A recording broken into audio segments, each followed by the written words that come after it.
మనం ఏం చేస్తాం, ఒక దీపాన్ని నుంచి ఇంకో దీపాన్ని వెలిగిస్తాం. తెలుగు వారం భారతీయులు హిందువులు, వాళ్ళ దీపాలు ఆర్పడే సాంప్రదాయం వారిది, దీపాలు వెలిగించే సాంప్రదాయం మనది. రెండు పొత్తు కుదురుతుంది అసలు. అందుకని సనాతన భారత హైందవ ధర్మం ప్రపంచానికి జ్ఞాన భిక్ష పెట్టిందంటే ఖచ్చితంగా అప్పుడు పెట్టింది, ఇప్పుడు పెడుతుంది, ఎప్పుడు పెడుతుంది. విశ్వగురు స్థానానికి అడుగులు గబాబా వేసుకుంటూ వెళ్తున్నాం మనందరం కూడా కలిసి. అందుకని పెద్దల మాట వింటే అది గొప్పగా రాణిస్తుంది. ఇక రెండో విషయం, ఇప్పుడు మనం దేవాలయాలు చూస్తూ ఉంటాం, మన ఇంట్లో కూడా పూజ చేస్తుంటాం. ఇంట్లో పూజకి ఒక తల్లి పిలిచింది, వెళ్ళాం. ఏమండి ఇదిగోండి వెండి పూలు చేయించాను మా అమ్మవారికి. ఇంకో ఇంటికి వెళ్ళాం, బంగారు పూలు చేయించాను మా అమ్మవారికి. అలాగే ఇంకో ఇంటికి వెళ్ళాం, బంగారు పూలు సార్ నవరత్నాలు పొదిగిచ్చాను. మంచిదే, సంతోషం. దీనికి ఒక చిన్న విషయం, మన గుంటూరు పట్టణంలో ఒక జమీందారు గారు ఉన్నారు.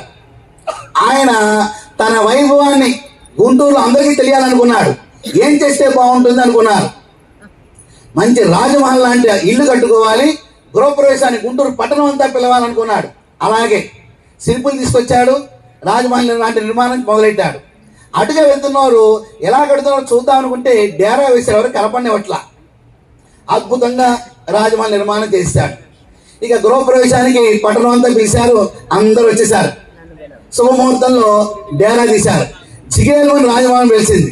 అబ్బాబ్బా, 1,00,000 కోట్లు తిన్నోడు కూడా ఇంత రాజమహల్ కట్టలేదు, మా జమీందారు కట్టేశారు.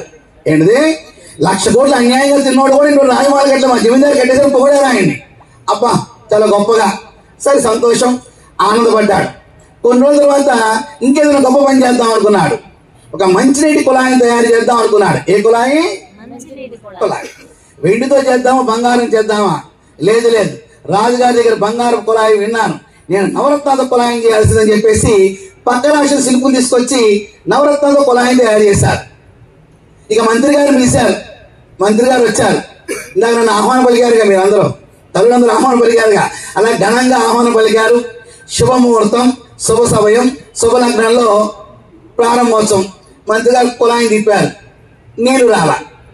రెండోసారి తిప్పారు, నీళ్లు రాలా. ఇక ఏంట్రా బాబు ఇలా జరిగిందని చెప్పి తప్పదు కానీ 3సారి తిప్పారు, నీళ్లు రాలా. ఇదేదో వికటించింది కదా అని చెప్పి 4 మాటలు చెప్పేసి ఆయన చల్లగా జారుకుని వెళ్ళిపోయాడు.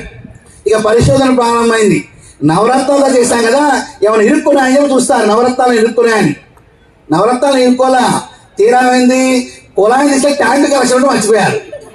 కుళాయిని తీసుకెళ్ళి ట్యాంక్ కలెక్షన్ మర్చిపోయారు. అందుచేత